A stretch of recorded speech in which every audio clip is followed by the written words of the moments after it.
అండి, అంటే మీకు నేను నిజంగా మీరు పవన్ కళ్యాణ్ అన్నారు కదా, అలాంటి పొలిటికల్ లీడర్ మనకు గుర్తుకొస్తారండి. నాకు నిజంగా చెప్తున్నాను నేను, నాకు మళ్ళీ కమల్ హాసన్ గారిని చూస్తే పవన్ కళ్యాణ్ గారు గుర్తుకొచ్చారు. ఇది నిజం.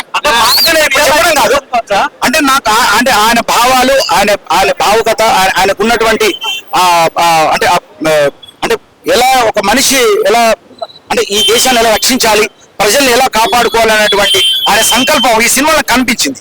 అంటే అది కమల్ హాసన్లో మనం చూసుకోవచ్చు.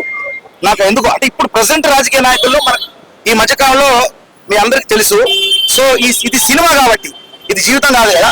సో నిజమైన జీవితంలో పవన్ గారు ఉన్నారు, ఇదే సినిమా జీవితంలో కమల్ హాసన్ గారు కనిపించారు. కదా.